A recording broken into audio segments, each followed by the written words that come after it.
Бажаю здоров'я, шановні українці. Щойно провів засідання Ставки вперше на виїзді у Дніпрі.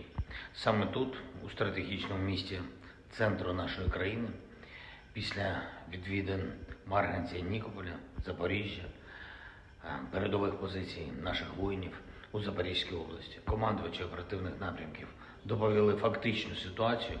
Генерал Сирський, генерал Тарнавський, вони тут були особисто. Ті, хто очолює оборону на Донеччині у найбільш гарячих напрямках. Були онлайн-доповіді командувачів ОСУВ, що прикривають південь і північ. Була доповідь главкома і інших. До речі, хочу подякувати бійцям нашої розвідки за потужну роботу сьогодні в Бахмуті. Підрозділ «Кракен», як завжди, на висоті, молодці хлопці. Обговорили на ставці загальну ситуацію в прифронтових районах, укріплення і захист наших рубежів по усій протяжності фронту від Херсонщини до Харківщини.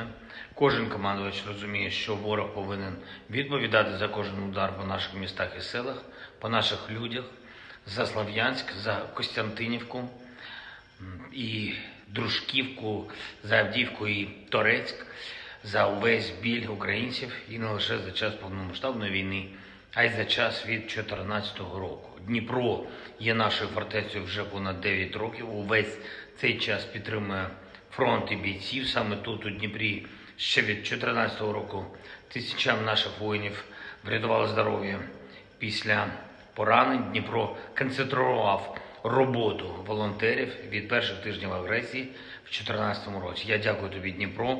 Я дякую кожній тут, у місті, хто допомагає Україні стояти міцно, бити окупанта. Сьогодні у Запоріжжі був на місці влучання російських ракет по житлових будинках. Звичайні будинки спалені, частково, на жаль, зруйновані. Десятки людей були поранені цим божевільним російським ударом. Терористи точно знали, куди направляють свої ракети. Осколково-фугасні смерчі по будинках.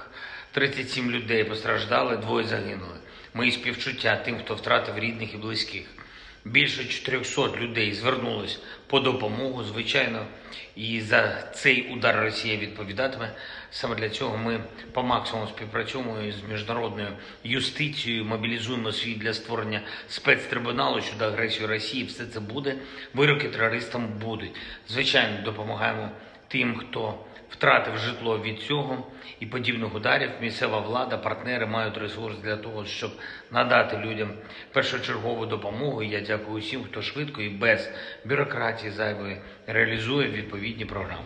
Боляче було дивитись на те, що Росія зробила із нашим Марганцем, із нашим Нікополем, але наші воїни, кожна, хто зараз на передових позиціях, кого ми сьогодні відвідали на Запоріжжі, точно знають, що їм потрібно, щоб відтискати ворога з нашої землі, і це буде. Відвідав сьогодні наших бійців у шпиталі, де вони відновлюються після поранень. Дякую кожному лікарю, кожній медичній сестричці, усім волонтерам, які допомагають рятувати бійців. Зустрівся із керівником МАГАТЕ Рафаелем Гросі. Тематика зрозуміла, безпека нашої енергетики, наших атомних станцій, передусім Запорізької АЕС, яку Росія досі використовує для радіаційного шантажу світу. Жоден інший терорист не доходив до такого у своєму цинізмі, до таких глибин, в яких Росія постійно шукає і знаходить нове дно. Тримати в заручниках атомну станцію протягом понад року – це найгірше, що могло статися в історії європейської та загалом світової атомної енергетики. Чим довше російська окупація ЗАЕС триватиме, тим більшою буде загроза безпеці України, усієї Європи та світу. Дякую нашим партнерам, дякую Гросі за розуміння цього, за підтримку України в відповідних питаннях. І ще одне. Вже готуємось до важливої міжнародної події, яка відбудеться цього тижня за ініціативою президента Байдена, Сполучених Штатів. Саміт за демократію. Україна братиме участь. Наша позиція на підтримку свободи прозвучить, як завжди, прозвучить міцно. Дякую кожному і кожній, хто допомагає нашій державі захищати свободу. Слава усім, хто воює за Україну. Дякую всім нашим людям в Запоріжжі, в Марганці, в Нікополі, в Дніпрі, в усіх містах, які Росія так хоче знищити і які стоять так міцно. Разом ми переможемо. Слава Україні!